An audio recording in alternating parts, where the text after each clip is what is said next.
사람들이 왜 하느냐고 물어봤더니 김정일이가 목소리가 안 좋다 그러더라고요. 그래서 신년사를 안 한다 했는데 그 신년사를 안 하는 것도 정말 우리한테는 충격이었어요.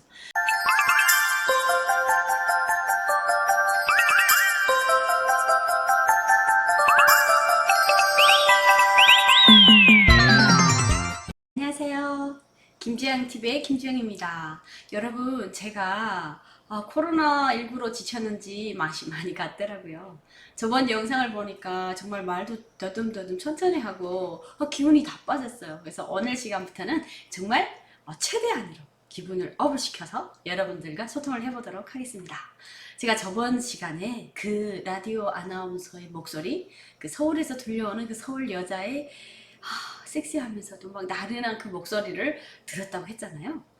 정말 그 목소리를 듣고 학교를 가서 하루 이틀 더 다니다 보니까 당연하게 정말 받아들이잖아요. 북한에서는 옷차림, 또 통제, 이렇게 하지 마라, 이렇게 하지 마라, 다 그냥 사회 시스템도 그냥 우리가 여기서 살았으니까 무조건 들어야지 이렇게 생각했는데, 정말 그 아나운서의 목소리를 듣고 또 아빠가 공부를 하라고 소형 녹음기를 보내주셨는데, 거기에 또 친구들이 이제 장사하시는 엄마 아빠가 늘어나니까 저희는 그때 중국 노래라고 알고 있었거든요.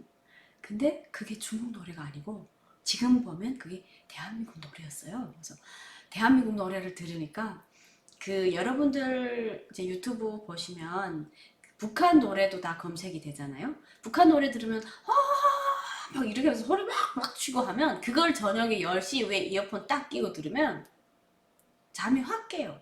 근데 그 친구가 준 중국 조선족 노래라는 그 노래를 들으니까 정말 마음에서, 그 15살 소녀의 마음에서 뭐라 그러지? 따뜻함도 생기고, 맞지. 인간 생활이 그대로 그려진 것 같아요. 그래서, 맞아. 사람이라는 게 엄마 보고 싶을 때도 있고, 아빠 보고 싶을 때도 있고, 또 속상하면 소리 지를 때도 있고, 또 속상할수록 소리를 한번 실컷 지르고 나면 또 좋은 날이 온다. 막 이런 가사를 들으면, 맞지. 우리 지금 주변에 이렇게 힘들어도 언젠가는 우리가 그래도 잘 살 날이 오겠지. 이런 희망도 생기고, 또 잠이 너무 솔솔 오더라고요. 그래서 그런 노래를 막 이렇게 재밌게 듣다 보니까 정말 공부보다는 그 노래를 더 많이 들었던 그런 밤을 샌 적이 정말 많았거든요.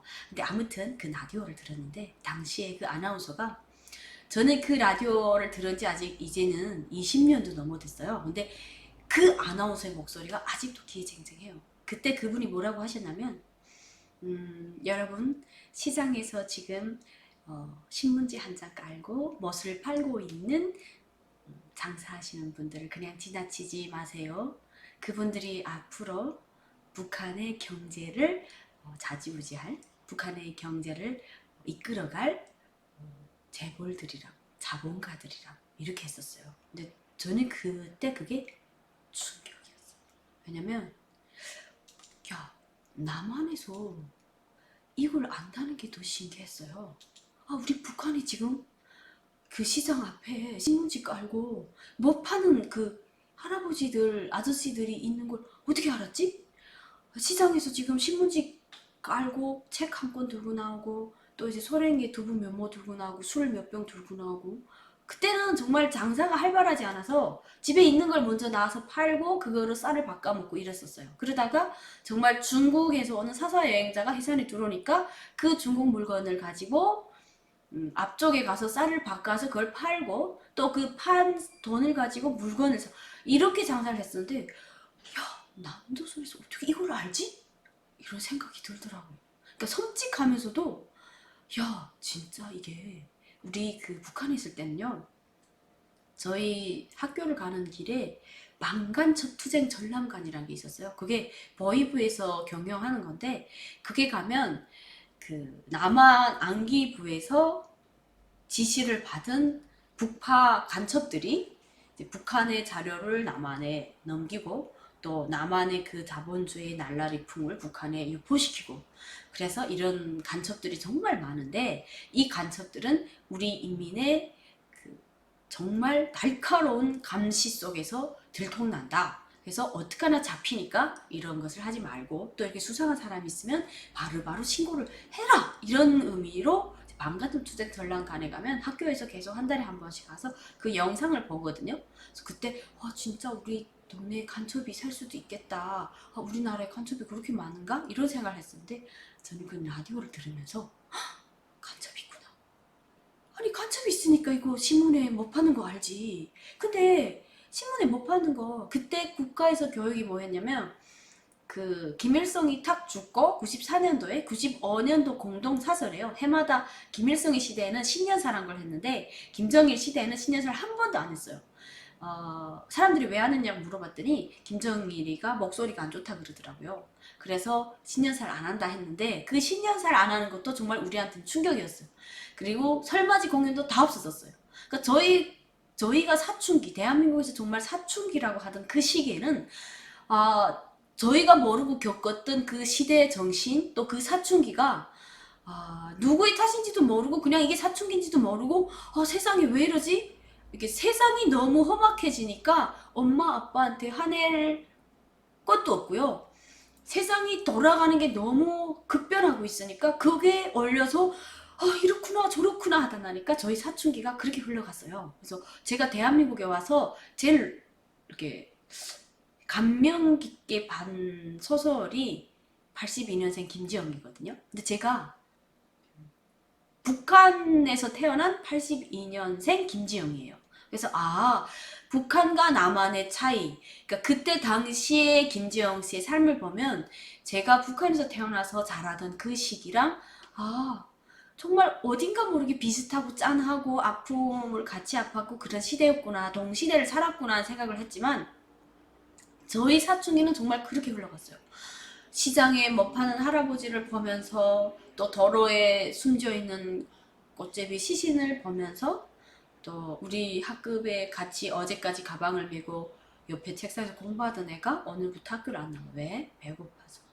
집이 다 쓰러졌다. 이렇게 정말 이걸 보면 놀라고 저걸 보면 놀라고 또 그래서 제가 아빠에게 보내는 편지에 뭐라고 썼냐면요. 아버지 어머니 말씀대로 공부를 더 열심히 하겠습니다. 이렇게 썼어요. 아빠, 엄마가 이제 저를 잘 키워주시고 배고프지 않게 키워주셨기 때문에 내가 지금 공부를 할 수 있고 학교를 다닐 수 있어서 장사를 하지 않을 수 있어서 정말 고맙다고. 그래서 제가 할 수 있는 것은 학생이니까 공부를 잘하는 것밖에 없으니까 아빠가 이렇게 힘들게 일하시는데 저는 공부를 정말 잘해서 성적증에 5점이 최고점이었거든요. 5점 만점인데 5점만 맞고 성적증을 보여드릴게요. 건강하시고 꼭 만나는 날까지 이제 건강관리 식사도 꼭꼭 챙기세요. 이렇게 편지를 보냈었는데 저는 그때 그 마음이 진짜였어요. 시장에 가면 그 엄마들 옆에서 항상 그 장사 짐을 들고 나르고 하는 여자애들이 너무 많았거든요. 저랑 비슷한 나이에. 근데 제가 그 애들을 보면서 그때는 이게 사회 시스템이 나쁘다. 그러니까 세상을 모르니까. 세상 사람들은 다 이렇게 살고 세상은 다 이런 건 줄 알았어요. 그래서 이게 정책 탓이 아니다. 누가 이제 최고 지도자의 탓이 아니고 이런 세상을 지금 우리가 살아야 되는구나. 이 아픔을 우리가 겪어야 되는구나 하면서 나는 엄마 아빠를 잘 만나서 그나마 다행스럽게 공부를 하고 있구나. 이런 생각을 했었어요. 근데 정말 그 95년도부터 한 달에 한 번씩 세상이 바뀌는 느낌이었는데요. 저희 선생님들도 그때 당시 제일 어려웠던 게 선생님들과 기술자들이었어요. 왜냐면 이 사람들은 거지식 하세요. 장사도 할 줄 모르고 남을 속일 줄도 모르고 또 그렇다고 쌓아놓은 돈도 없고 이런 분들은 국가 배급이 딱 끊기고 월급의 가치가 없어지니까 저희 선생님들도 배고파서 애들 수업하러 못 나오셨어요.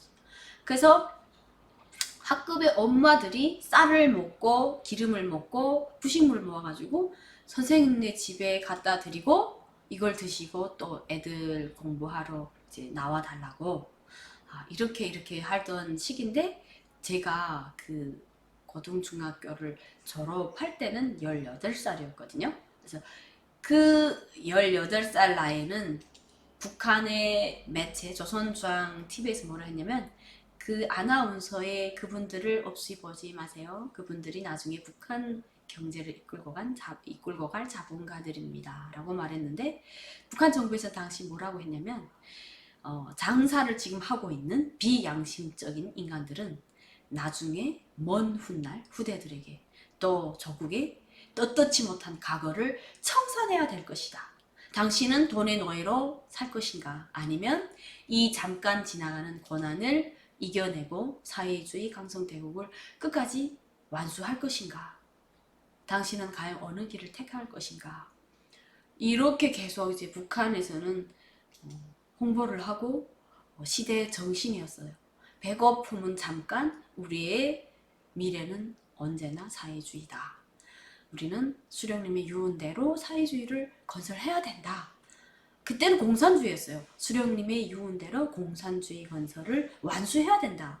그랬었는데 그런 시대를 살면서 제가 이제는 나의 진로를 해야 되잖아요. 아, 내가 어느 대학을 가서 어떻게 살 것인가, 앞으로 미래는 나의 미래를 어떻게 살 것인가를 결정해야 되는 그 순간이 왔었어요. 그래서 선생님이 어느 날 이제 희망사항을 적어요. 그래서 1지망, 2지망에서 학교 대학을 두 개를 적는데 내가 제일 가고 싶은 대학, 그 다음에 두 번째로 그 대학이 안 되는 경우 두 번째 가고 싶은 대학을 집어요. 그래서 어떤 남자애들은 나는 조선인민군대, 또 두 번째도 조선인민군대. 저는 어느 대학을 갈지가 정말 이제 생각이 많았어요. 왜냐면 집 근처에 있는 대학을 다닐지 아니면 평양에 있는 중앙대학을 갈지 갈팡질팡 하던 속에서 제가 이거네 했던 게 있어요. 그게 바로 뭐냐면요. 다음 시간에는 제가 과연 그때 82년에 태어났던 한 소녀는 어떤 진로를 택했을까라는 것을 들려드리도록 하겠습니다. 이 시간 김정희였습니다.